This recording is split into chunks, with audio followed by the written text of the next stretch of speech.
What's up, YouTube? It's your boy Daniel. Let's go, and we're back at it again with episode number 6. If it's your first time here, thank you for tuning in and welcome. If you're returning, thank you for your continued support, for showing us love and helping our community grow. On today's episode, it's a very special one. It's our very first episode with a special guest. Give it up for Zach and Kevin Goons.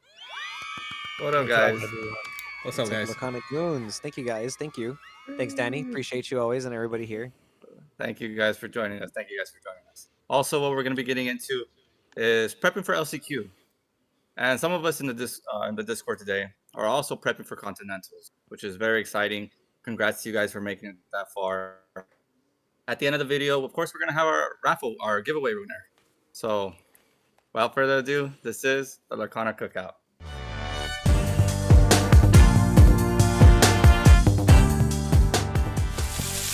Zach, Kevin, dude, I've known you guys for a cool minute now, since basically set 2, set 3, right? I remember when Lorcana first started, Kevin, you had your channel going since the jump. I remember watching your first market watch, when you would talk about Cusco's, Elsa's, the 8-drop, Ursula, the Witch, right? Preps, and it was crazy, man. Just watching these videos and tuning in and being able to see, like, man, these cards are going for so much, and especially in set 1 when, dude, it was so hard to get product. But through your journey as a content creator, what do you feel is your most memorable episode? Oh, for the market watch or just in general? Just in general, out of all your videos. You know what? I'm gonna have to say it was a video that we did for set 5. I think for Shimmering Sky set. It was just some video titled like top meta decks or something, but it was the first video that I had ever done that hit 10,000 views, and I was super hyped for it because it was like, cause I've seen other content creators hit like 10K views doing like videos in general or something. And I was like, dang, how come like none of my videos get that high? But I think a lot of it is like quality and like really putting stuff out there. And I feel like when I kind of found my rhythm with like the, I guess, meta reviews that I do, where I go over like certain deck lists, and I've covered a lot of deck lists from here, by the way. A lot of people from here end up in those videos. But yeah, I think when I started doing those consistently, and people started going to the channel for that more, because those videos get more views than the market watch, right? So just even like as like from looking at like content brain wise, I tend to think like, oh, more views, I should also cater to that audience too, right? But that video was really kind of what solidified like, okay, so I do more than just the market. We're doing the full on meta stuff. And then when Zach helped me with the one, maybe like it was probably like 3 weeks after, but this was already It was for the second one, no? it was like, because the one you did with me was already Azurite C format, I think, or I think it might have been Shimmering format. I don't know. The point is, Zach did one with me, Yeah. and then I remember Zach sending me a screenshot, and he was like, "This one's doing numbers." Yeah, these are really good. And I was like, "Yeah, Zach, you should do more of these with me." But that was also really memorable because obviously that's a 2-1 with my homie. What about you, Zach? Or like the honestly, I really enjoyed the Quest with the Guest episodes we've had, Kevin. The one we had with Baker, I remember feeling good after that interview. You know, I remember even like being like, dude, Baker's really cool. And if those that are still watching, if you don't know who Baker is, that's the Lorcana villain. So he's been in the game since I think you and I have been, and his channel, our channels have been neck and neck. And I think it's something that we always like take note of. But that was probably my favorite, just because of the guests. And I even though like we always make content together, got all the love for you, Kevin. Like getting to know new guests every time is kind of like the part of it, because every time I go to different locals and meet all these people, it's something new, and it's part of the reason why I am in this community. It's nice. That's cool. Yeah, like, dude, I've been on the channel. Hector's 24K. Lorcana's not here today, but he's also been on the channel. There's a lot of people that we know that have been on your guys' channel, and it's great to see the community continue to grow and you guys showcase them, right? And it's always love for both you guys, both being card vendors, right? How do you guys keep that balance between being a card vendor, being basically a professional Lorcana player, right? How do you guys find that balance? I'm new to the whole card vending thing, so I would really like to hear Zach's opinion on this. But just, I guess, to briefly say it, I was working was working like a regular 9 to 5 job last year, and I don't think it was 9 to 5 more necessarily because I got to do some stuff. But point is that I turned that into a part-time job now, and I feel like now I do Lorcana full-time because not only am I just making content, but now I'm doing the vending stuff more, which is a lot newer to me this year. But when I was working, I did have the luxury of being able to work from home and also like work like driving around through LA. So like the way I would make my money was really cool because it was just like sales and stuff. And now I do that part Oh, time. So cool. I just gotta make sure that I keep up with any of like personal accounts from like that job.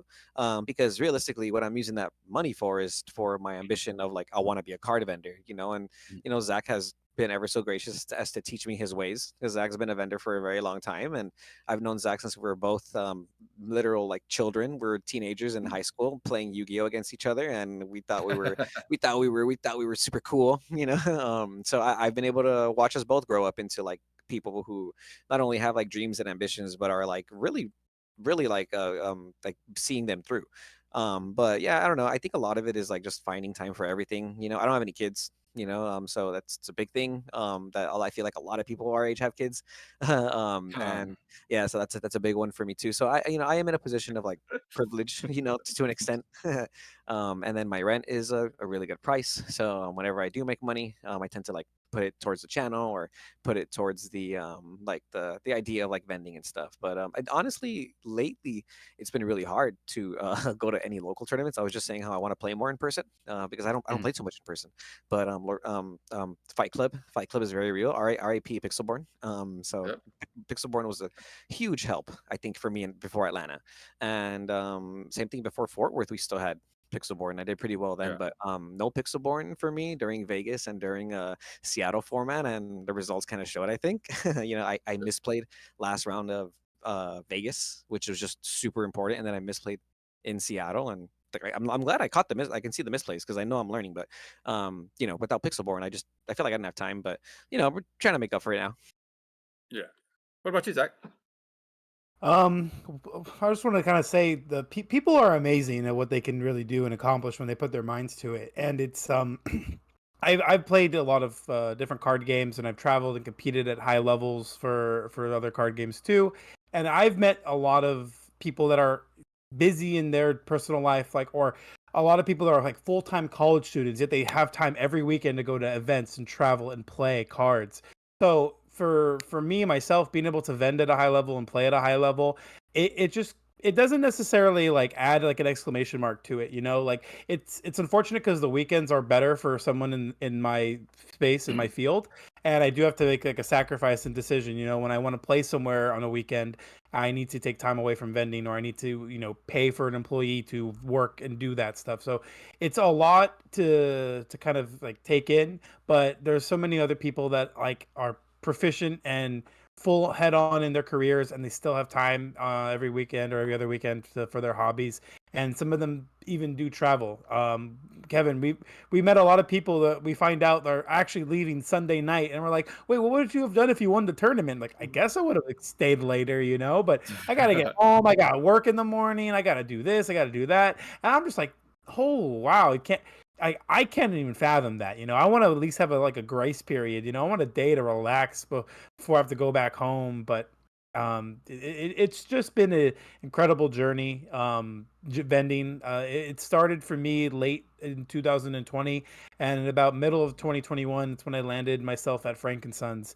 And I gotta thank the people that put me on too. And I just wanted to pass it along. Kevin's one of my best friends, and I had no issue like helping him out. I had no issue making sure that he had some stuff to get started with, and I told him straight up, just hey, we'll work it out later. Like take care of me when you can, because I'm good right now, you know. And if I ever needed something, I'll let you know. I'll ask, and that's kind of it. You know, the support is real here.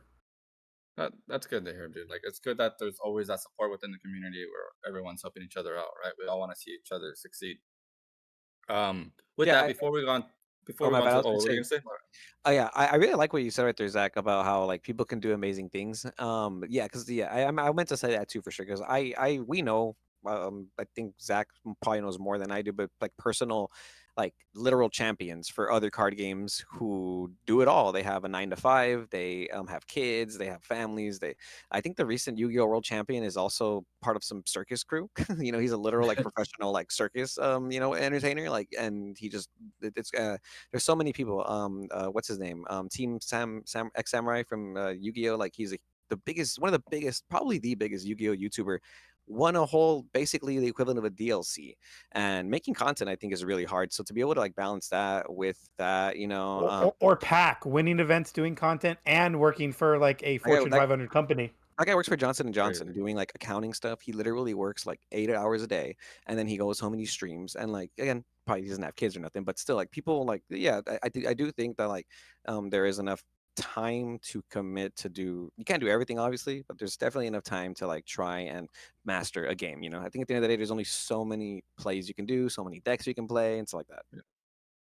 No, for sure, for sure. And before we go on to the next question, like I said, I know you guys are vendors. You guys put in that work by doing that, and you could go ahead and get the shout out to your vending. Oh yeah, if you're ever in San Diego area, or like North San Diego area, Carlsbad, I am at Ninja Exchange, and the shop's at Carlsbad. It's pretty cool. It's like a small version of Frankincense, which is where Zach is at. Yeah, I remember. Yeah, We were there, right? For the first, like, I think it was a 3K tournament in Carlsbad. Oh, okay, wow. Right. Did you go to that, I think Daddy? I saw. Yeah, I went to that. That's where I really met Hector. I think I met Mike. That's the first time I met Mike. That's the first time I met a cool number of people that I still see in the scene. So it's a cool Damn. little, it's cool. I don't remember. It's I cool. don't even remember you being there or Mike. Yeah, man. See, we're in it. We're in it, it man. could really be your own. Yeah. Be your own. And Zach, go ahead, Zach. Give it a shout out, man. Frankincense Collectible Show is in the beautiful city of Industry, and if you're not too familiar with that, if you're in Southern California, it's just off the 60. You can connect there from the 57, the 605, even adjacent to the 10. So the amount of people I've actually kind of seen during the holidays, Kevin, I already told you one, but I actually had another guy who we met at Texas. His name's Steven, and he was in the area because visiting family, and it's great because it's a beautiful area. It's a tourist area, Southern California, and for those that are listening that are planning on going to the North American Continentals, I tell people to book some extra time to come on by because it's a Comic-Con 3 days a week every week of the year. Yeah. It's an experience. Dude. Going in there, like you could go in there one day and not be able to really see the whole entire store, and you want to be able to break it up like, oh, I want to see this stuff and then this stuff. It's all types of things. It's really cool collectible area. But so the last question I have for you guys, as new content creators, right, us starting out, the Lorcana Cookout, we love Lorcana. This is the reason why we wanted to start this YouTube channel. What advice would you guys give us starting out with new content creators and on our journey? I for sure always tell this to people, is just have zero fears. Just don't care. Like don't worry about uploading stuff. Don't worry about like how you look, like how you think you sound. None of that matters. I think what really matters is that you're an authentic person, you have passion, and you like resonate that. And I think other people will feel that, and I think that's just really what matters. So anybody watching who wants to be a content creator, just do it. Like anybody can do it. It's funny because Kevin and I, we always talk about how like there's a duality between us here, and then there's sometimes where we're polar opposites. Because I'm a hardcore perfectionist. Those that really know me well know I really try hard to execute things perfectly, make sure things are done, in a proper or an efficient and effective way, and that sometimes inhibits me from actually like putting something out there, executing or wanting to present stuff to the world because there's second thoughts and guesses. So there's a balance between Kevin and I because I definitely have that mentality and mindset, but Kevin's all about getting something out there and putting it out there. So it works well, and it's important to have like a balance in any team you build. So if you're building a content team, make sure it's all about like, synergy, connections, and overall like fluidity. People have to flow together, and some people do better at that than others. Charisma is important, and just knowing how to talk and media training. It actually does get a little bit more in depth the deeper you go into content. And trust me, I didn't even think about all this until I started caring about it more doing this with Kevin, and he and I try really hard to always maintain a family friendly environment for our channel and stuff. But those that know us know that we share curse words and say stuff like that, so we're still human. And just to remember that, like, you're still a person at the end of the day. You still have valid feelings and thoughts, and just to take care of yourself first. Yeah. Yeah. Another thing that I want to say real quick is it can be studied. Like you can study what people are watching, reacting to. Don't be afraid of copying people, because like nothing's original anymore. It's 2024. Everyone's done it already. Like, we're not the first card game. I'm not the first person to do a market watch. I'm not the first person to do a deck profile. I'm not the first person to do a meta report. I'll be real. I've watched other games do it, and I just copy them, do it my own way. That's really what it is. And yeah, don't be afraid to copy people. It's one of the highest honors to copy somebody, I think, in that sense, and to get inspiration and to put it out there. And then I think last bit of advice is, if you can, upload as much as possible. And this goes hand in hand with what we were saying with Zach, with like him being a little bit more perfectionist and me just being like, just shove it out there. Just throw it out there.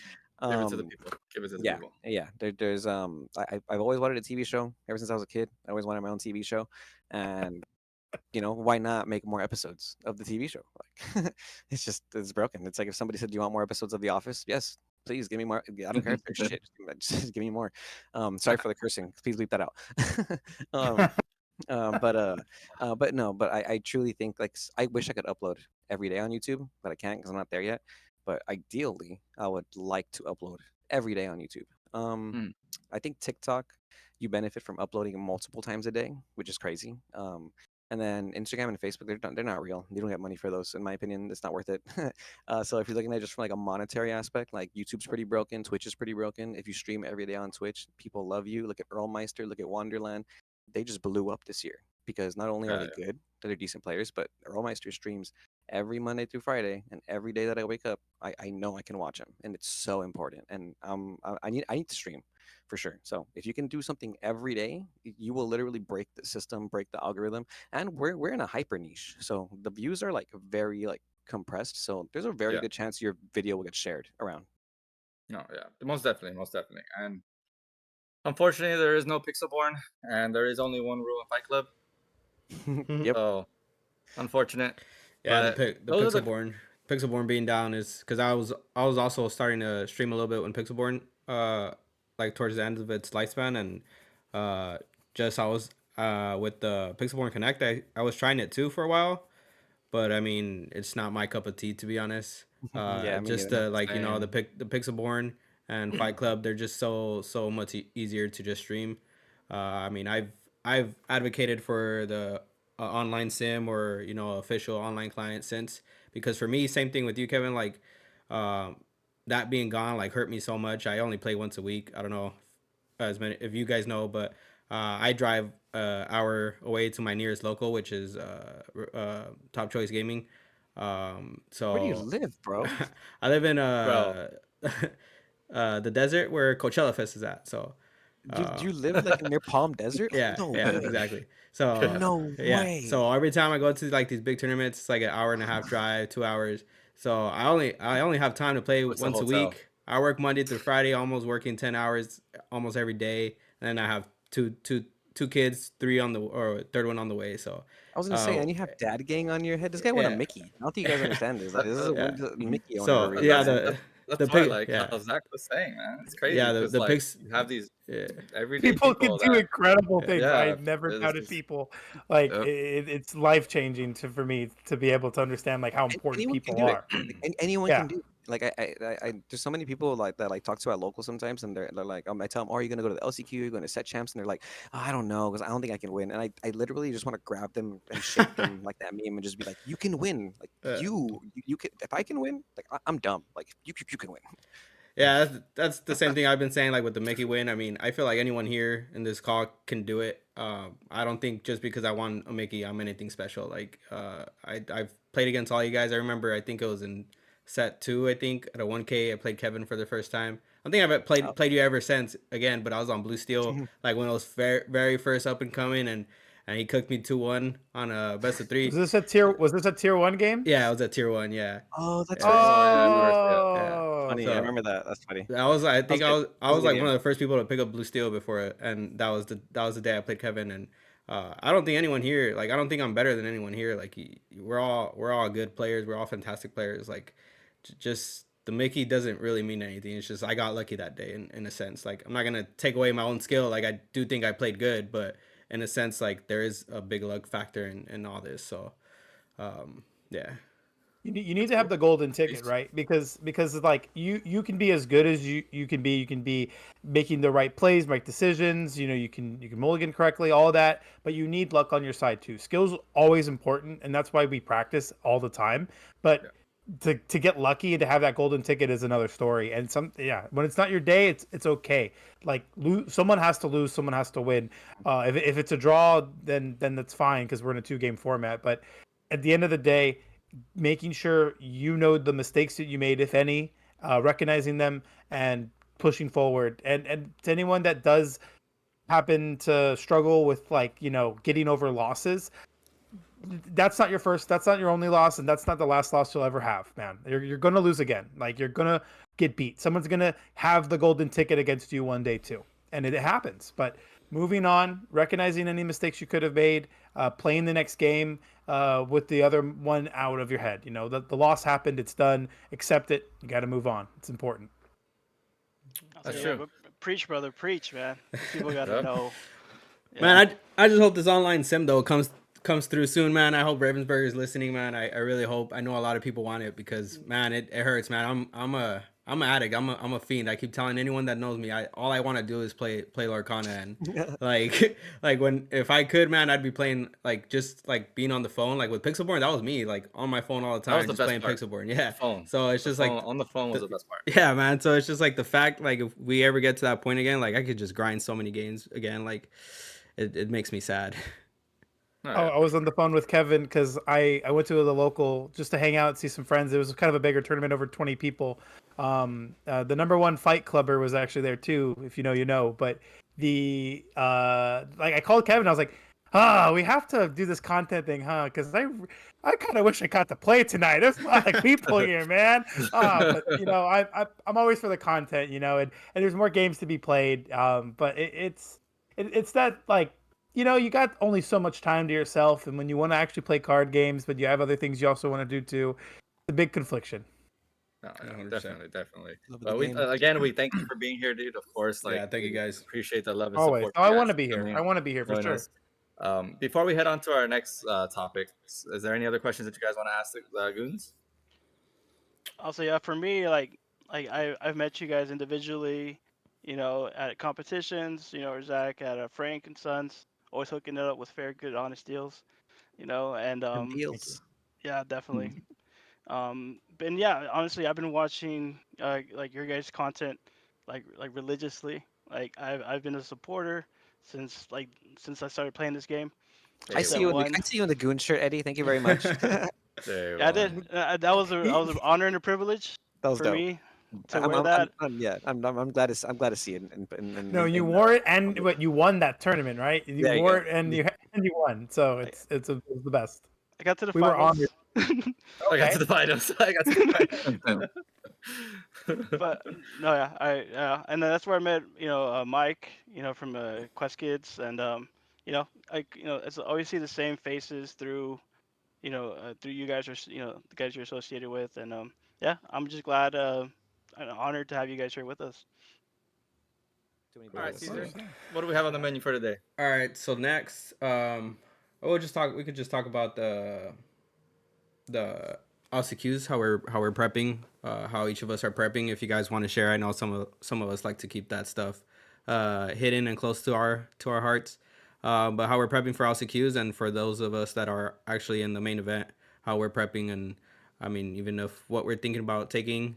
And anyone listening, don't get upset if we don't want to share, just because, you know, this is a tighter tournament. So, I mean, if anyone is paying attention to the competition, they might be paying attention to what we're playing. Just, I mean, because that gives you a big advantage, right? So, just because of how I have it layered for the video, we'll start with Eddie. What do you? How have you been prepping for the LCQ, and what are you planning on playing? Or I believe. Do you even have a ticket, Eddie? I'm sorry. Actually, Well, my That's why, bad. like, so, Dude. My so bad. unfortunately, why you gotta bring this up unfortunately, right away? My bad, dude. I forgot. unfortunately, some This was people not on here purpose. are still on wait list. They're hoping to get in, and we hope they get in too. But Eddie But is one of the ones that we're hoping that gets in. But I'm every Eventbrite. I'm training. I'm training for that ghost seat that's gonna come, right? You gotta can't lose hope. I remember I literally drove and went with you guys to Vegas on the wait list, and I still managed to get in at least as an attendee. That let me compete at least for side events, and I mean, you take what you can get from the great lords at Eventbrite and PPG, you know. Um, but yeah, I'm on that Fight Club grind. I play almost every day. Even when I'm work when I shouldn't be, and That's the way. That's Hey, the way. that's peace Squeezing in because I've wherever been you doing it can. too, bro. that's just between us. Um, As I'm long as you building don't get caught, decks. bro. Yep.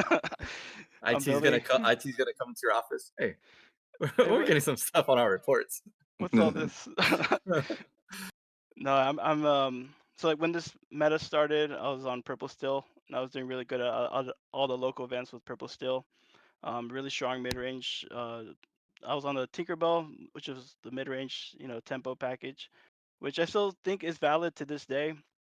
Purple Steel is continuously good in this meta currently, and there's different variations of Purple Steel. There's like the aggro version that's a little more lower to the ground, and then there's the mid range version. But ever since the set started, I knew Along Came Zeus was going to be an important card this set, and I've been an advocate for it since day one. And I also do believe that the whole go wide, early as possible, tempo is the kind of name of the game right now, like this week. Mhm. But as I look at this meta and I follow a lot of different people's styles, deck builds, I see what's working out there. I do recognize that this meta is a very wide meta. It's the widest it's ever been, in my opinion. And a lot of the times, everyone's kind of looking for that best deck, that one deck to win them all. And ultimately, I do believe it's just going to come down to, your play style, your play choices.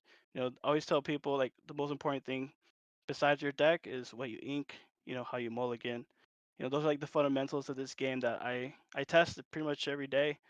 And every time I'm trying a new list, I'm trying a different philosophy. Sometimes I'm trying 4 or 5 cards that are different. Sometimes I'm trying like a dock package that's really popular right now. The Dwarf Mine package. Um, to not kind of go too much of a rant. Right now, I've been lately on a red blue build, and I'm a preacher of the Mulan triple shot. That's my spicy take Oh right wow. now. I've seen Yeah, people play that against me actually online. I, Yeah. I I've definitely witnessed a lot of that too. So It's a Interesting. either spicy deck. either you're not alone or you've revealed the goo. It's one or the other. it's Hey, hey, it's hey, okay. That's good, man. We wanna I hear I the feel spice. I feel comfortable to say the spice because I know this is a very raw live meta, and what's true today may not be true by the time Continentals is here. Yeah. Yep, Yep. So that's true. I'm testing it with knowing that in mind, knowing this game is designed to be very fair to players of all skill levels. And yeah, I'm just testing it, playing it, just trying to get those reps in because who knows, I might get off that wait list. When I do, He's Well, here. He's well, that's gunning. all. He's gunning. Fingers crossed. Fingers crossed. Fingers All right, crossed. Danny. All What right. about you, man? How have you Oh, been prepping, and well, what are so you thinking about taking, or what do you expect? I am gonna take these good words from a very, very good Lorcana player. Mr. Zach Stone. It's gonna be one of the hardest local tournaments that it's been in a long time. And it's true, like, dude, but I'm honestly stressing, like, because there's so many decks I have been testing, and there's so many decks that I want to play, and RP, Amber Steel, and I keep going back to old reliable for me, which is Green Steel. But I'm stressing. I'm in Fight Club, taking the punches and trying to figure out what am I gonna play, trying a new deck every single week, and trying to be consistent with it. And it's just, man, I'm stressing. I'm trying to figure out what deck I'm taking because I know LCQ is different than that's going to be the main event in Continental. and I want to make it out of the LCQ just to get to that Continental part first. And I want to be able to take a deck I'm gonna be most comfortable with, and I'm gonna walk out a winner with. So for me, I'm stressing, but prepping is just every week a new deck, trying something out, figuring out what else I can put in, what to take out, what I think is gonna really be there at that LCQ for those 5 rounds, and seeing what I can go with that. Yeah, and I mean, it's a good thing you guys are testing multiple decks, because I don't know if you guys have this in your mind, but I mean, Zans said it himself. He was gonna play green steel, and then he switched, and he thought the best deck for the LCQ meta was red blue, and he was gonna play green steel for the main event, and he thought he had the best deck. So I mean, picking up 2 decks and playing one in the LCQ and then one in the main event might be the move. So I mean, putting in time to play different decks isn't a bad call. So, I mean, just keep that in mind. You might think that, you know, this Amber Steel Songs is best deck for LCQ, and then main event you play Green Steel or something like that, you know. So it's not a I bad kind of want call. to add to that. If you don't mind. So I think it's actually a very interesting conversation, because those that are in the LCQ, if they actually make it, you're in the main event. Now, the LCQ is played in a best of 3. You get to go first. You win the roll, and the loser of each game can decide who gets to go first the next. So you're not guaranteed to always get to go first, and that does add a little bit of a layer to how you approach that meta and that format. And the main event is a 2-game format, and always with the 2-game format, you can build decks to go 1-1 and get certain matchups and 2-0 other matchups. It's about predicting what you think you're going to play against, and that's super pivotal, because to those that aren't in those that have their invite, Kevin, Cesar, you guys get to just only have that mentality and mindset. And anyone in the LCQ, we're scrambling in that way. Well, I got to prepare for this, and then I want to win. I want to get my 5-0 and get to go. So what do I do after that? And I am trying to keep that in mind too. I don't want to be so head focused on the LCQ, and then if I happen to make it, I got one day to think and scramble for what am I going to play for the main event. So I'm considering both those points right now. Yeah, and just to add on that, Sure. that the position for the people in LCQ, it's so hard, because we just said, just because that was the good deck for the LCQ and you got out, doesn't mean it's gonna be the best deck for the main event. And you might get messed up in the brain because you just went 5-0 with the LCQ with that deck. So you're like, should I just take this deck again tomorrow? And that might be the wrong call. So I mean, it's a very sticky situation, but we'll go ahead and move on with James. You have your LCQ ticket, right? Absolutely not. I got trolled by Eventbrite. Damn. But we're hoping. I check my email every day. I'm expecting the week before to see a lot of people go off the wait list. That's what we've seen from DLCs. I'm hoping everybody who doesn't have a spot here gets in. If not, I'm still going. I'm getting in the side events at least. I'll tell you that. Disneyland, right? Disneyland side Yep. event. Yep. Side event. I think for anybody planning to go or who is going, just take what you're comfortable with, especially in that best of 3. Like Zach was saying, 2-game format and best of 3 is two totally different things. And if I get in, I already know what I'm gonna play. And I'll say it too. I'll play Amber Steel, both. So, there's so many people. I don't care if we meet. But again, I'm gonna build the decks 2 different ways. And I think that's important. Either have 2 different builds or 2 different decks that you can play extremely well. Because sometimes you're not gonna get that goat in hand. There's a lot of variance, so comfortability. I know Kevin, he loves red purple, and it's good. He's good with it because he's comfortable with it. Mm-hmm. And I think that's the biggest thing. Take what you're comfortable with. No, for sure. Who's next? Ethan? Yeah, Ethan coming off hot from a first place off a 72 player tournament, man. Do you have your ticket, and what are you planning on playing? I am going to play Green Steel because that's the best deck. There you go. Nah, yeah, right. I'm never playing that deck. I hate this card, but I'm not in. I didn't get my ticket. I didn't get the ticket, so yeah. I'm just gonna assume that I'm probably not gonna be able to go. Not that I don't have the hopes to get in. I want to get in, but I'm also not like super bent out of shape if I can't. So just enjoy the games that I can enjoy. Time's been very limited for Lorcana, but I mean at the what was it 5Ks? Steel Song was pretty cool. It's a fun deck.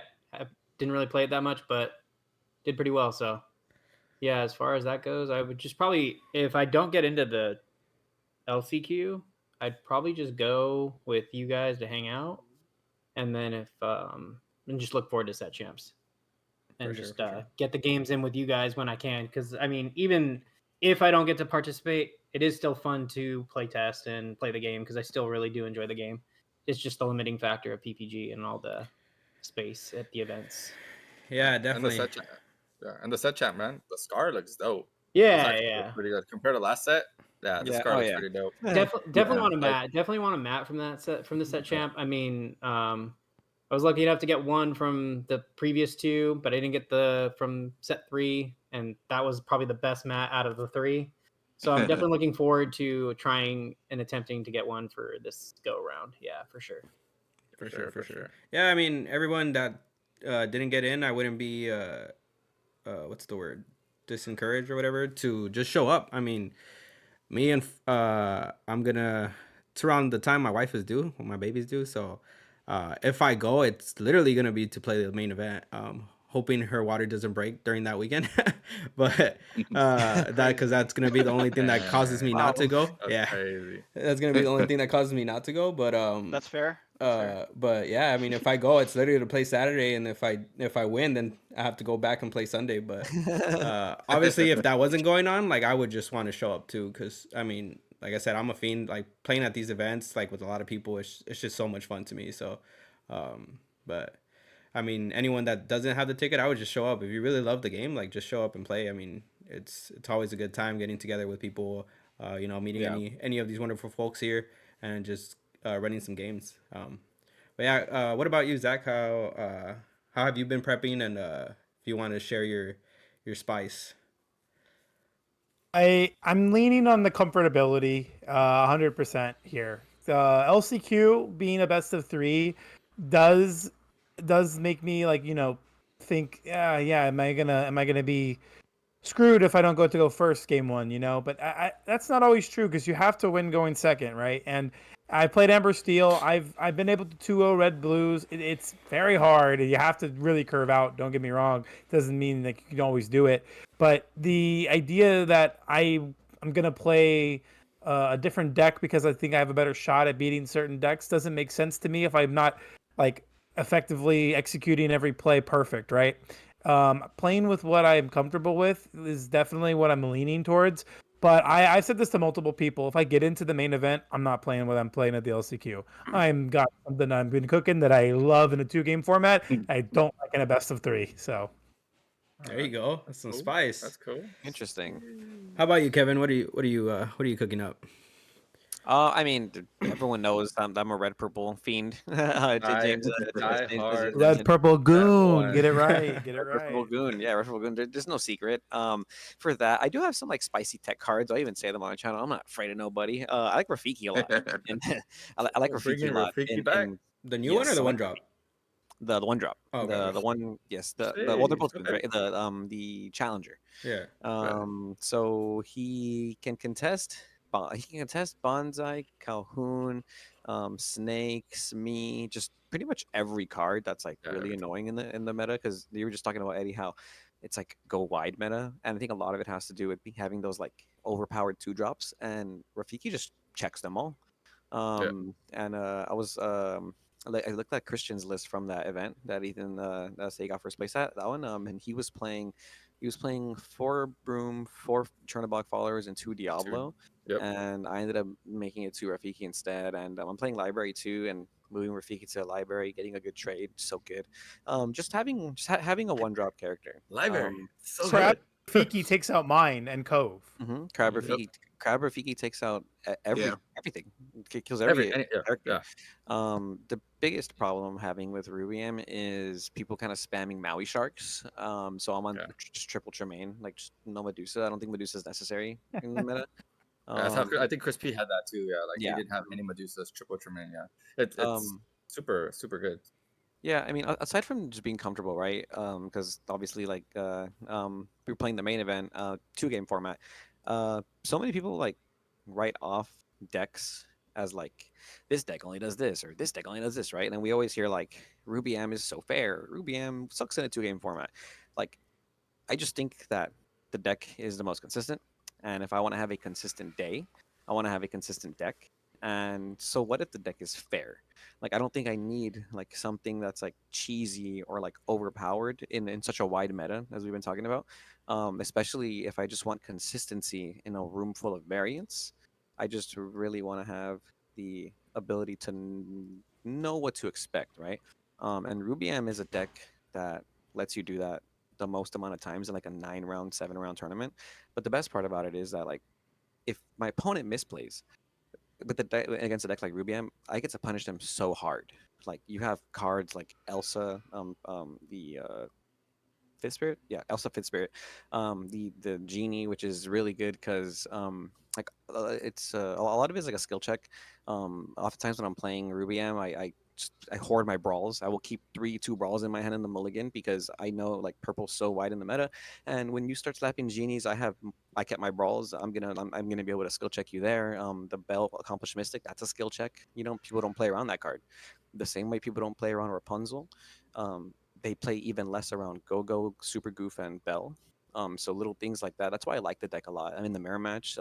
If my opponent plays a rabbit and doesn't respect my ability to remove the rabbit before they can bounce it back, it's a lot of information there. If I play a rabbit and they don't remove my rabbit, a lot of information there. The deck itself just like does everything that I think I need it to do, in like a huge like wide variance. So like I'm super down to go 1-1 against the best players of the game because that's what we're doing, right? Nationals. Because it's going to come down to who's going to misplay first, right? And or who's going to outplay the other person. So I strongly feel like I will be able to do that with Rubiam. Then I think a lot of it has to do with just like you said, like it's very fair. I can go 1-1, but you better not misplay because if you misplay, that's going to be a 2-0 for me. Yep. So true. So true.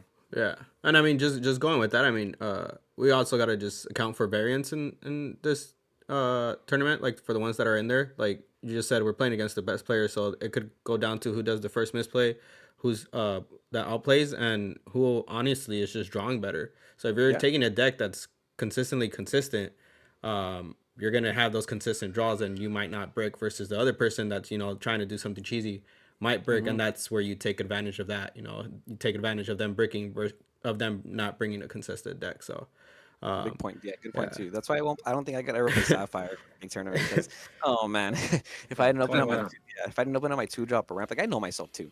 Like I know when I get tilted. So I also like Rubiam because it doesn't really get me tilted like that. Like I've done bad misplays and I top deck a rabbit and I'm like, oh, broken. We're still in it. We're still in it. Yeah, I'm quite the opposite. I don't think I'd. Oh, go ahead, Kevin. I was gonna say I've seen Kevin only get tilted when he gets wheeled a bunch of times. Yeah, I mean, I'm quite the opposite. I don't think I'd ever pick up I would say the first 2 very meta decks. I don't think I'd ever pick up red purple, and I don't think I would ever pick up amber steel. That's just me. I'm not a fan of wheeled decks, even though I played blue steel. That wheeled deck gives you a little bit of a reset button with the quills. Being able to ink your extra wheels, and then purple red. I don't know what it is. I've never. I think that deck is too fair, bro. I mean, I give you mad props for playing that deck all the time, dude. Like every time I play it, I'm like, how do people win with this deck, man? I can't do it. But I don't know. I just love That's it so true much. though. Dude. It's true though. Dude. Like I was on the red purple train for a minute. I was like, damn, how is no one playing this deck? And I was like, damn, everyone is playing this deck. This deck is too good, man. Like I barely picked it up, and I was like, how am I doing so good? What the heck? Yeah, that's what But it is. Like when people ask like I want to get into Lorcana, what deck should I play? Because Zach, I'm sure you get this question too. Because as vendors, we get random people who buy Pokemon, Yu-Gi-Oh, and then they see Lorcana and they start asking us questions. I always recommend Rubiam. It's the first deck I recommend because and not to be mean, but it makes bad players feel like they're good at the game, and I love that. no, true. That's Yeah, true. I feel like my biggest problem is I'm a control player, heart and heart, whatever the saying is. I was testing with Hector 24K, and I was piloting green purple. And he's like, dude, I cringe so hard when I watch you play like a temple deck. Like, you always want to just control the board. He's like, dude, just swing. Like, swing for lower. You'll be all right. And I'm like, I can't, man. I gotta take care of your board. I gotta like do something. Like, I feel like I'm gonna fall behind if I'm not controlling. So, I mean, that also just, I mean, I guess that's where like the best of players can adapt and play different decks. I see myself just playing full on control decks most of the time, and that's the reason why I picked up Green Steel in Seattle, because when I saw Zan play it in Vegas, I'm like, dude, this doesn't look like old Green Steel. Like, I just saw it as a full control deck, and I'm like, dude, I like how this is playing now, and that's why I picked it up last second for Seattle, because I'm like, dude, I play this like control. Like, I'm gonna set up my pieces, and then I'm gonna control your hand, and then I'm gonna control the board, and then I'm just gonna quest. Like, I'm controlling. Like, people don't see it like that because of the discard, but it doesn't play like set. Yeah, it doesn't play like set 2 or set 3, set 4 Green Steel. It's like this one or that version was in my opinion super control heavy. Like, you control the hand first, then the board, then you win the game. But anyways, if I was in the LCQs, just from what I've been testing, I'd probably play red blue, to be honest. Like, I'm playing this version, which that I don't want to spoil because it's not only my list, so I don't want to sabotage someone that doesn't want it to get spoiled. But I just don't see myself losing a best of 3 with this deck. I won one a lot, or 2-1 a lot of people. Like, I don't think I'm really getting 2-0s with the deck. Maybe I might be misplaying, but I'm not losing a best of 3 with blue red. The way I have it built right now. So I think if I was doing the LCQ, I'd probably play blue red. Obviously scared of the aggro list, but that's why there's certain texts that are not my text, so I don't want to share it, that are in that list, and it helps out. So that's probably what I would play for the LCQ. For me, I'm probably debating on still taking it for the main event. I'm jumping between blue red and green steel.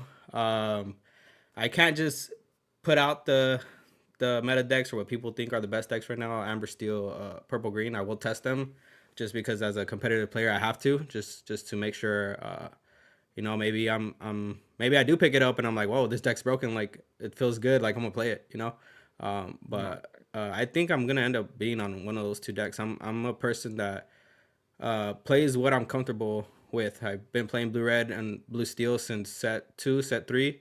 I've always been known as a blue player. It's what I would play.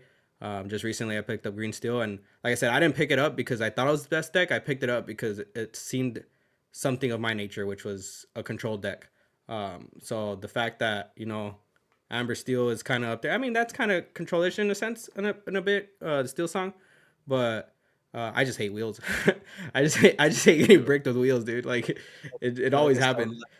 I think right before Vegas, I played blue steel. Not Vegas, in Texas, I played blue steel in Texas, and there is a set champs. I think it was top deck heaps where I played blue steel. I played it with 2 wheels, and someone asked me, "Why are you playing with 2 wheels only?" Because they asked me, they're like, "How many wheels are you on?" I said, "Dude, because I am a wheel magnet. They always show up in my hand, and every game that day I saw a wheel. Like, I'm not joking. So I'm like, dude, I'm not gonna put 4. Like, I'm seeing them all. Like, every time if I put 4, I'm gonna see 2 or 3 in my hand every game. Like, it's like ridiculous. Caesar doesn't riffle shuffle enough, and then apparently, yeah. You have not. Have you seen Caesar shuffle? Don't watch me shuffle. It's embarrassing. You are there. You were there. That's why.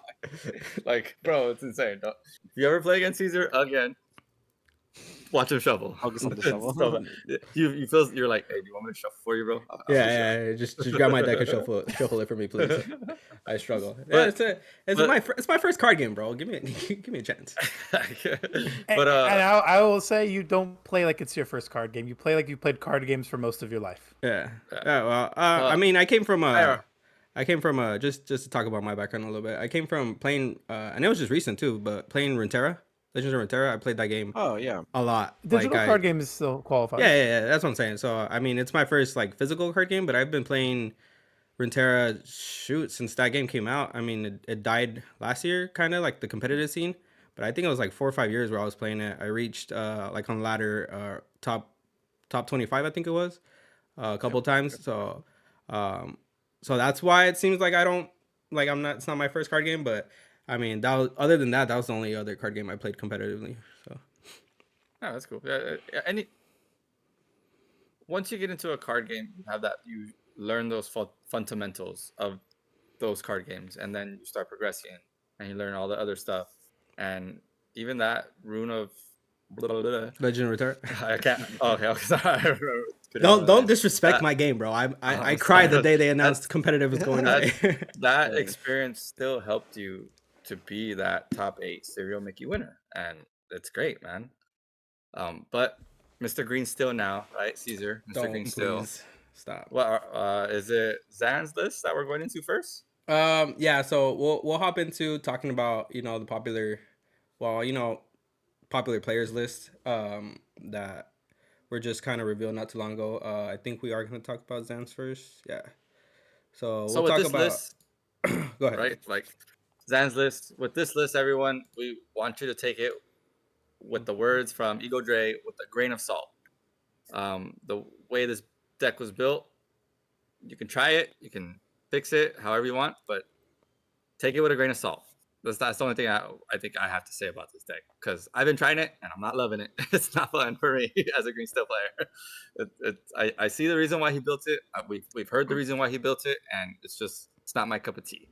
Oh, this is Zan's exact list. Yeah, this is the one he played for this is the EU versus NA or whatever the thing was. This was his top 4 list. Just for me, right off the bat, Zan's an incredible player.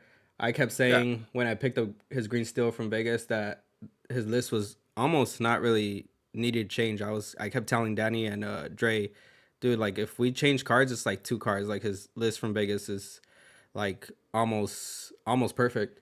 But this list, like I said, maybe I'm just crazy, but I think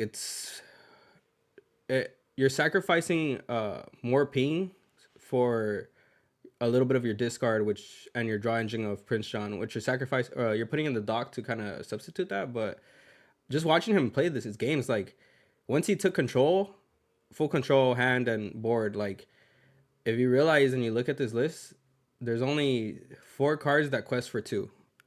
Like you take so long to close out the game. It's crazy. So that's my biggest problem with this list. And I think the Cookout chat was kind of popping off when they saw him win against Artifacts and they're sharing this list. I'm like, my first glance at it, I was like, dude, you guys got to take this with a grain of salt. I think he built this list just to beat Artifacts. Like, I don't think this is the correct list. Like, anyone who's gonna just rip this, I think they're wrong. Like, I don't even think he's gonna be playing this like card for card. So for nationals, hell no. Yeah. No, I definitely think that he built this for the top 4 of that because kind of knowing like who the top players were, kind of taking a guess like, oh, maybe I'll play because I don't think Heffalumps and Woozles is the card personally. Yeah. Like I get it, but it's not my favorite card, and I just don't think it's the card you play in this deck. And like you said, kind of hard to close out the game. Lucifer looks like it's really more for like blue or steel decks, Yeah, like red blue. Yeah, you know what I mean. Yeah, exactly. He knew Artifacts wasn't going to play any action, so it's going to work too if he has cards in hand. Oh yeah. But it's going into the same thing with red blue, right? They're mostly on characters now. Only thing in Mhm. there is brawl, maybe two. No, they still got a lot of right? actions, bro. They What? still got- No, they they got still more got- actions in there. Yeah. More actions I've ever seen played Yeah, in their yeah, life. yeah. No, Yeah, more that's action. what I'm saying. Less Like, items. Yeah. that's what I'm saying. Like, do you think Lucifer is the play going into like Continental's meta? I don't think so, because like you said, there's so much red blue out there, and like Lucifer's good against red blue, but like you said, there's so many other actions. I don't think I'd want Heffalumps and Woozles against a blue red meta. Yeah. You know, like, the card's buns in my opinion against blue red, and I think against blue red you want more like mine or stuff like that. Yeah. So Lucifer, I before I saw this list and before I saw, I think someone else put it in, I had subbed it back in when I was testing green steel for the same reason that green purple was so relevant. And this, if they just not gonna keep actions, this Lucifer's just gonna discard 2 every time, and then if you have 1 John, that's draw 2. If you have 2 Johns, that's draw 4. It's just cracked. So I have a 1 of Lucifer in my list too, even if I'm playing against blue red. I just see it as, and this is kind of why I'll put my tech out there for why I'm playing Basil. I just thought, like, in Seattle, Lucifer did crazy things for me, and I just see him kind of, in a sense, a inkable Lucifer. Like, majority of this time, this Lucifer is only going to hit 1 card, and that's what Basil's doing, but every turn. So, and it's inkable, and you could make your morph target, oh my god, I can't speak, morph target even scarier. Now you're presenting another shift line. So I don't know if I would play 2 Lucifers, just because the an inkable on that body just hurts a lot, but I do think he's good as a 1 of. I was a big fan of it in Seattle, and I'm still kind of a big fan of it, especially if these green purple lists are gonna stay on no actions. This Lucifer is just gonna eat up their hand. Yeah. Oh, for sure. I like the mines line. I like mines out Like there. mines? Mines is showing up everywhere. People Mine's are buying broken. it out. Card's People are broken. buying it out, foiling it out. Doc, even Happy's blowing up too. It's crazy. What do you guys think? I think a card that I'd like to see in this deck, and it's funny because like you're gonna kind of go off of you're not gonna really focus on the discard plan that much, but I like the John Silver that prevents challenging, because you can target Maui Shark and that can't challenge anymore, so that's not gonna gain anything, right? You're able to start drawing more cards and finding your Zeuses or finding more strength and stuff to deal with it, and you're also able to kind of like slow down other like tempo decks. For example, you can protect your Diablo by choosing Genie. That can't challenge. Your Diablo is going to stay there. They have to have the Elsa at that point. Is the steel card you're and talking, or which card you're talking about? It's the one. It's John Steel Silver, card, right? Yeah, Oh, John Silver. correct. He's the one that says Yeah. chosen character can't challenge until the start of your next turn. He's like cooking Um, something, right? He's like Yeah. butchering something or something like that. Yeah, I don't remember the little. No, is that subtext. the He's from the new set. He's from Yeah, Magic. I thought- Yeah, some Azure He's a 3 drop. Oh, okay. 3/3. Yeah, just 3 costs. Yeah, so I like playing stuff like that kind of like help buy you more turns, because if you're gonna start focusing on like more discard cards after that, like you need to kind of build up, because a lot of the times this green steel deck needs to set up certain lines in order for it to really punish the opponent, and some decks are a little too fast. Some decks you can't really like stop, and one of the things that I like too is when you select a character that can't challenge, it allows you to quest with your Prince John that has 2 lore and to protect him. So there's other things that you can decide to build too, but it starts to take away some, like you have to fit that card in and take other cards out. So it will start to take away with some of the decks like natural design, but you have to get a little more innovative with this green steel deck, because I'm not too sure if it's going to make sense to be playing like beasts and morph going on. I did like the mention of Basil, because it's a 4 strength character, and 4 is the magic number that Kevin and I have been preaching forever. So it's safe from Medusa. It's safe from World's Greatest Criminal Mind. The 5 willpower is not not the best answer there, because it will be perished by Zeus. But to be fair, you're going to be in a better position. You're going to have other characters that they might need to Zeus, like Diablo, Ursula 3. You could also play a Pete, and that's going to stop them from being able to answer the Basil, and the Muses to be able to bounce other singers. So you have a lot of utility there. But there's some other cards that I think are unexplored, but to justify the amount of time we have between from now and the Continentals coming up in about 3 weeks, it's hard to really test these ideas and get them, get a concrete solution of what is going to be better in this event. No, yeah, for sure. I for sure like Basil in this deck. I think battle's underrated. 4 strength is crazy. 5 willpower is pretty crazy, honestly. Fox doesn't die to Fox, doesn't die to Storm, strength, etc. Like strength maybe, yeah, but they have like a bunch of characters. I have to ask, is happy necessary? Like dwarves mine, I would put mine at 4 in this deck. I think dwarves mine is broken. Like I understand the ability to deal 2 damage and the ability to clear a Diablo, but like it's outside of those combos, the card does nothing. It's a 1/2/1. It does nothing, right? So I just kind of feel like it's unnecessary. I think you're better off just playing Doc as your dwarf to deal 2 extra damage, and because you can move anybody to the dwarf and deal 1 damage, that's fine. Not playing Zeus is crazy. It's in only my once per opinion. it's only once per turn, right? You only once you move one person. Basically, That's it. during the Yeah, first yeah. turn, yeah. Is it once per turn? I just think it's Yeah, once per it's character. The it's- first time yeah. you move a No, character it's there, one per that turn. turn. Yeah. Oh, First damn. time you move a Oh, character, okay. yeah, it's one per Yeah. turn. So I don't know. I don't think Happy's needed. There's no Go-Go in this deck. I think Go-Go is a skill check. Like people don't Yeah, I play think around Go-Go Go-Go. is a skill check. Yep, Yeah, you were right. people don't play around that, and you just win Yeah. because of it. Like it's crazy. I remember the first time I lost to Go-Go, I was like, it's never happened to me again. You're never getting away with that one, buddy. Like you Yeah, know, you go Zeus Iron Game Tamatoa. 5 lore. Yep. like things like that. You know, I think you can manipulate Go-Go in this deck with like Storm and Strength. Yeah. Oh yeah, definitely. Yeah. Yeah. Double swing Ursula for 4 damage on something.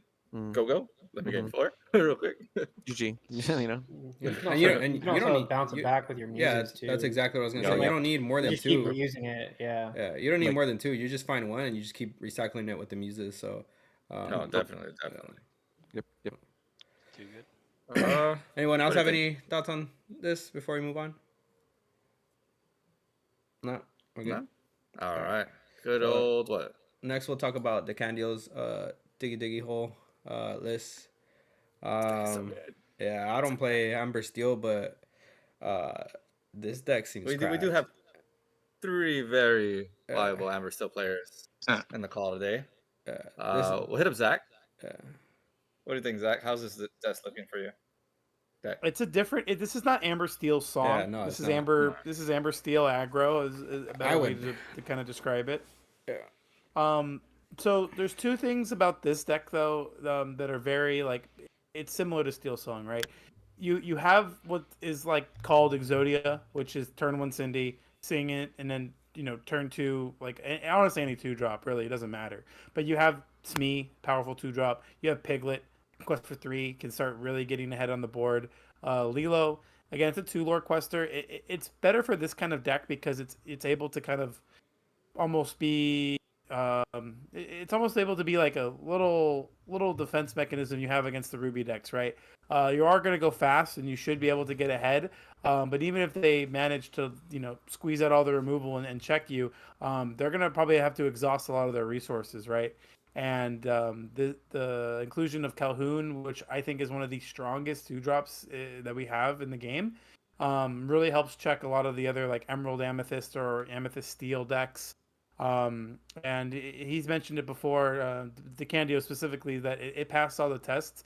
It doesn't get traded up into Fox. It doesn't die to let the Storm Rage on. And there was one more other point, but yeah, this character I think is probably the biggest reason why this deck can do what it does. Anything that challenges and gains lore, I've always felt was overpowered. Kevin knows me from set 1. I had Taka in my Emerald Steel deck, and that was like a Aladdin for those that know from set 1 days. So anything that kind of allows you to gain lore while clearing something, I think is a little too powerful. You round it all out with the 2 Plutos and the 4 Kitas as a way to blanket your board and kind of protect things from being challenged. Also, it helps your mind stay on board because if they are starting to flood the board with characters, you can just check it all and reduce the strength of everything. And maybe they have a Fox that does 1, but anything that's not 4 strength or higher is not going to have any strength until the following turn. And you can follow it up with another Kita, which is, I think, oppressive. So I like where the deck is going, but a lot of people are starting to kind of pick this up and it's getting popular. And like Eddie mentioned, what's good tomorrow might not be good for a week from now. Formats change, metas change, and this is a deck that might not even see any play as we go into the North American Continentals. Definitely. My only take on this one is I say it's like its own category of Amber Steel right now. I would say it's not even full I agree. aggro. It's not Steel Song. It's like literally its own new archetype in Amber Steel. Um, like this deck, just yeah. I think some of his games might have been uploaded to 20 Lore Pro channel. I've been meaning to watch them, but yeah, this list seems good. The only thing I find funny, but obviously I haven't tested it, and he's saying he can beat Red Blue kind of without much struggle is the Kita. Like, I mean, we're Red Blue's like, I guess it just kind of gets there before we can even get to Sisu, but I mean, it just makes the Sisus better. So, like, that's the only thing that I'm kind of like, what the heck? You Kita your board, and it's just kind of like you just gave Sisu a free pass to wipe your whole board. But, Yeah. I can Yeah, definitely see that. I think Kita might not be played against the red blue deck though. I think you're not Yeah. going to play it. yeah, you Yeah. just go faster. Yeah, just go lower. Mhm. You just get rid of she quests for 2 though, so Yeah. like it's still a good card to be able to play, I think. And maybe there's a world where your opponent has like Grandma Talos and you're just like, oh, Kita on curve, you know, and you just they don't clear anything. I like this deck. I think though that this deck is hard to play, and I think that it's gonna take a very specific person to want to pilot this deck and tell themselves that they can do it the same way as Brandon Dicando over here. I think a lot of it too is people when they play games of Lorcana and card games in general tend to have a predisposition of like, oh, I saw you ink a Smee and play Cindy, so you're playing Amber Steel, you're playing Whole New World, you're playing so, and they just immediately assume the most, and then by turn 2 you start seeing Happy and Daisy, and then turn 3 you see Dwarves Mine. So I'm sure a lot of people were like, what is this guy playing? Yeah. However, like going into Continentals, if you like, comment, and subscribe to Lorcana Cookout and Lorcana Goons, you should know these deck lists. You should know what to expect the moment you see somebody ink Akita, or if you see somebody ink Happy in an Amber Steel deck, you should know they're playing this deck, right? So I think it's important to remember that too, because like it's you're not going to have that surprise factor the same way Brendan Dicando kind of had the surprise factor a little bit. But people should know how this deck plays. I think it's really good. I do think that it has its flaws though. But Door's Mine is broken. I think Door's Mine is really what you want against Blue Red, because like Amber Steel has an unwinnable Blue Red matchup, but Blue Red loses to locations. So why not play? Why not play the best steel location there is and play 4 of them? I love that this deck is consistent though. It's playing a bunch of 4-ofs, so Yeah. pretty good. Yeah, and Blue Red's cutting out. Well, at least some lists are cutting out Maui, so makes the locations even better. But yeah, Yeah, you hit it right on the nail. That I think the biggest problem with this deck is gonna be that people are not gonna know how to play it the way the Candio just picked it up. He made the deck. I think that's gonna be this deck's biggest downfall, is that this deck, like I just said, created a whole new archetype in the Amber Steel, and it's gonna to pick this up. What is it? 2 weeks before Continentals? Like, I don't know if you're gonna have enough time unless you're spamming like 50 plus games a day with this deck, like to start picking up the lines on it. But yeah. Anybody else have any comments on this list before we continue? It's for me. Oh yeah, go ahead, James. You're Um, more Amber Steel lately. I think I think 4 Lilos is too much. Like I think You're it the just advocate of 3, right? That's crazy to come from hearing that from you. two Lilos. 2 Lilos. That's 2 crazy. Lilos. What? And then what else would you put in? What do we have here? Let me look at this list a little closer. Definitely, yeah. I think 4 Lilos is too much. Like, you're gonna recycle her, so you just need her to hit the grave or discard. And yeah, I would probably put another Piglet over the Lilo, and then 4 Calhouns. I think is too much, because you see her later. She's not taking out. She's not getting the value out of it.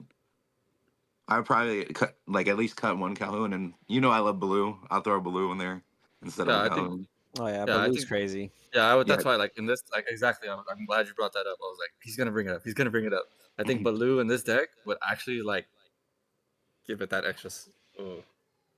Yeah, and other than that, and like how they were saying it for the Kita, that's kind of weird, but I haven't tried the deck personally. I don't think it doesn't look like a deck I want to play. But yeah, those other than that, it looks good. I, It looks I good. It have looks good. I have been, like I said, I've been trying every single deck, every single week a different deck, every 3 days a different deck, and I have tried this list, and it is actually excellent. Our teammate Dre has been playing this list. It is by far a really, really good deck, and it's very consistent for me and in his hands. The Kitas, it's a free play. You're just swing for 7, Kita. Go ahead. That's all it is, and it's Yeah. freaking great. I can see the Kita being good in every other like matchup besides the blue red. Like I said, I just like in the blue red matchup. I mean, I guess it kind of goes to like don't make your bad matchup like what's the saying, like why play to it if it's already gonna be like a loss, like might as well make your other matchups better to make it so you don't lose your other matchups. But then again, like I said, don't tech for your bad matchups. yeah, You end up lowering the percentage rate into your other deck. into your good matchups. Yeah, into your good matchups. Kita goes, you're like, Kita goes ink. Danny, I gotta ask you, how are you gonna feel if you're playing against Emerald Amethyst Tempo and you go drop a Kita and then they go, okay, I'll sing Under the Sea. No one's playing that right now. No one's playing that right now. Oh, you think they're not? Okay, all right, got it. No one's playing that right now. We don't talk about that. We don't talk about that. Hey, Like I said, I've been playing every single deck for 3 days straight, nonstop in the Fight Club, and I'm like, hey man, these No decks pun pretty good intended, still. man. You gotta try everything. Yeah, but it's true. Hey, take it here, guys. Try everything. The decks that you don't think are gonna be out there, try it just to see how you feel with it. Some stuff surprises you, especially into certain matchups. You're like, bro, how did I just win that? And then you play it again. Wow, I just won again. Play it again. Whoa, this deck actually seems pretty viable in this certain matchup. Yeah, and just to kind of riff on that, if someone has like a weird spicy tech card, like that's why in the best of 3, you tech, you mulligan, your playstyle, decisions change because of that. In a best of 3, you're able to learn your opponent's deck. You should win.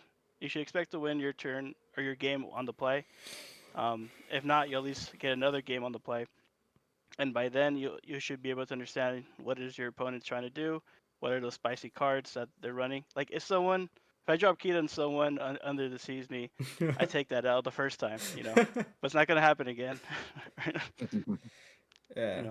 Just some free advice because a lot of people forget the power of best of 3, the mulligan, and the play style. Alrighty. Yep, for sure. We'll move on to the last list we have. Mr. Zach Bivens, his purple steel in the NA versus EU tournament. I haven't seen this match. Coming. Spoiler alert coming. If we are gonna say. Yeah. So I haven't seen this match, but I don't know if you guys have seen it. Kevin, Zach, have you guys? I have not gotten to see it yet. Do you guys care on getting spoiled on who won? In case you guys haven't. Oh, I've seen it, and it is a I'm just gonna say there's nothing to spoil. Oh. That match was depressing. Yeah, it felt really bad to see it, and unfortunately, it does happen. It does happen sometimes, and there's like how Zach has said, that's not the first time you're gonna lose. Continue to push on and go to the next match. We were not robbed, but if Zach Bivens won his first round of Vegas, we would have saw Zach Bivens versus Zan Syed in top 32. Yep. Yeah. It's true.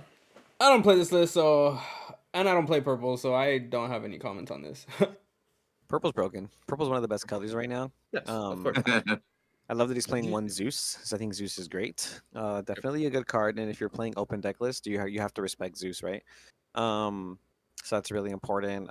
3 Bell Accomplished Mystic. I was just saying how that card's a skill check, and you want to have it in purple mirror matches. So that's really nice. Man, look at the 1-drops. He's playing. What is that? 12 or 8. A lot. 14. 14 1-drops. Like we were saying, right? A wide board type of meta.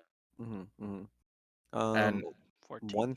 Hey, look Rafiki, at this. I want to mention the one snake because I've already been kind of like Snake's kind of mid lately, right? Like Yep. Snake used to be the overpowered 2-drop, but then it got power crept by Smee, Calhoun, a bunch of these 2-drop characters. And again, looking at these first 3 lists, every character from 1 to 3, they all died at Rafiki. Just want to say that. Just want to point that out.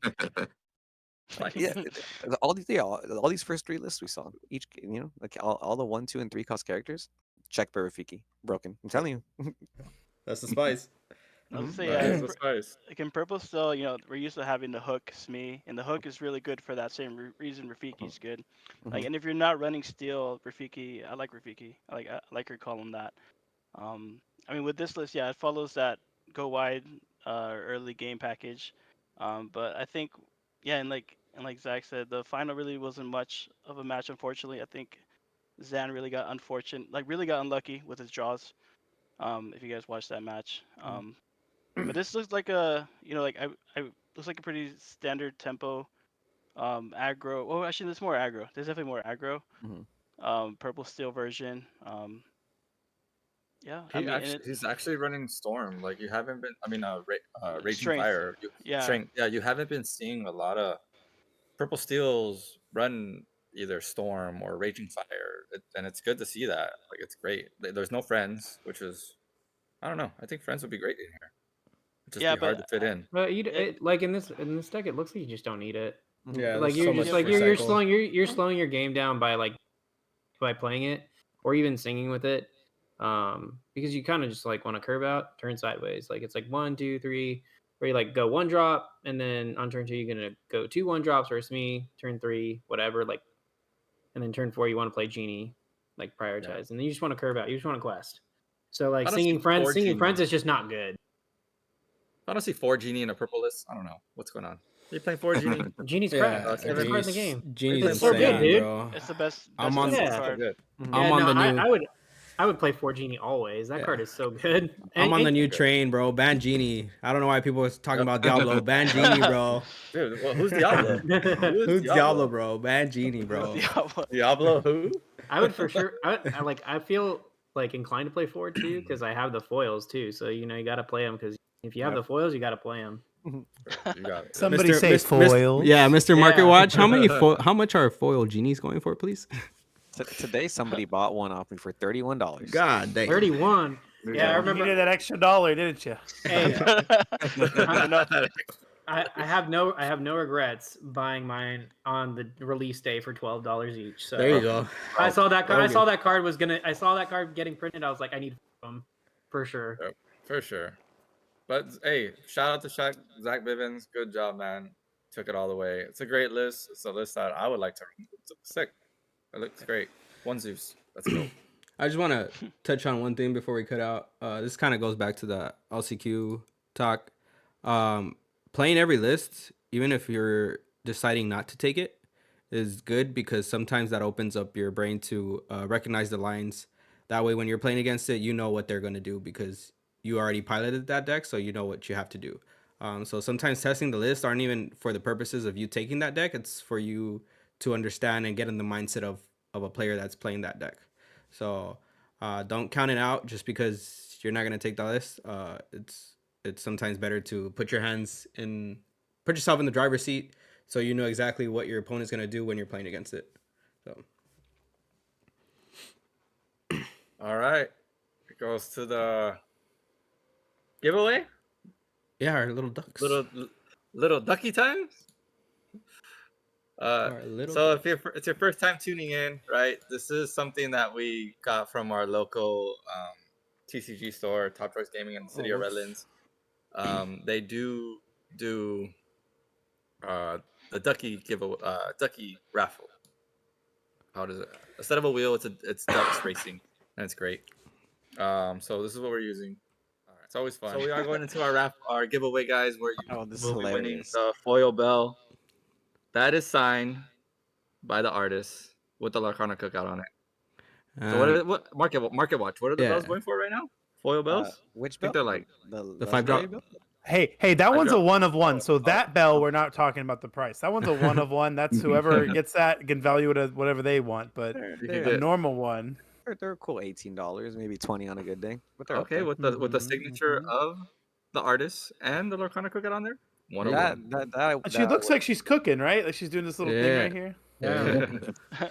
But Alrighty, to some guys. collector, that's important. Some collector, that's important. On your mark, get set, go, little Dougie. Sheesh, what do we have in there? All right, Who I'm we gonna got? bet money on. I'm bet money on next L3 because it has a Each, like each. a I'll Rob. take each. No, it's Each. each. Oh, Lord no. Burger. Oh, he just came through. Oh, Brett, Brett out of nowhere. God, nowhere. Shout out Out to of- Brent Quest. I know. Brett Out of nowhere. Mukai, congrats, Congrats, man. Brett, Your duck congrats. just came out of nowhere, bro. I don't know what you fed him, but he Yeah. Dude. he One of just the came through, Plano bro. duck. that Fun That was fact. cracked. You that guys, sprinted. you guys probably know Brent from that viral video of him be prepping in the feature match. Where yeah. Oh he was, yeah, he yeah. was Yep. looking on board and he went like whoop, like on top. Oh yeah, was I know who you're I was talking there about. in Yeah. Vegas. I saw that live. That was That epic. Yeah. was epic. Well, Brent, if you're watching Rub this, the back too. Flip.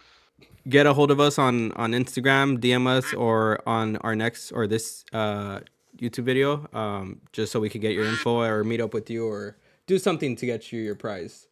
Yeah, but if other you're than in the that- if you're in the SoCal local area, I'm always down to go. I always hit up LA area. I always hit up Long Beach. You know, San Diego's not that far from me. I live out in Riverside, so if you're in the local area, I have no problem driving out there. But Alright. before we head out, Zach, Kevin, if you guys do want to give a shout out once more to your vendor shop, if anyone else want to give a shout out to you, go ahead and do that.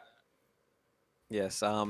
Huge thank you guys for having us. Shout out Lorcana Cookout and everybody here. Awesome players, awesome members of the Lorcana community and the SoCal community.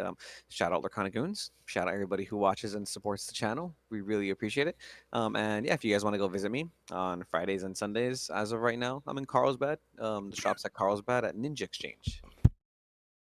Sick. And then the lovely city of industry. You can find me at Frank and Sons Collectible Show. It's booth M4. If you guys aren't unfamiliar with the building, when you walk in, you'll see some giant cards on your left-hand side, and I'm in the card dungeon, is what they like to call it. So come visit me, come say hi, come show your support. And I really, I can't say this enough, guys. When anyone shows up and they're like, "Hey, you're Zach from Lorcana Goons," I'm like, "Hey, man, how's it going? Here's a sticker." You know, I love to meet you guys. So please come out, show your support. Also want to give a shout out to one of my local game stores, Collectors Lounge. Shout outs to you, Cesar. You're always holding it down. And honestly, the community, we got to support each other here. You know, it's a small niche community, and not so many people are doing it the right way. Or from other experiences other people have shared and some that I've had, some stores are not it, and it's okay. But there's a lot of other stores out there, and we're blessed to be in the area we're in. For sure, for sure. And coming up on your road to Continentals at TCG Top Choice Gaming in the city of Redlands, January 4th, they are having I believe it is a quadruple case tournament. yeah, quad case. It'll be down in the link in the description. Go ahead and check that out. But before we head out, we always want to wish you guys happy holidays and hope you guys stay safe. And until next time, keep on cooking, keep on questing. Merry Peace. Christmas. Merry Christmas. Merry Feliz Christmas. Navidad. Merry Christmas. Holidays.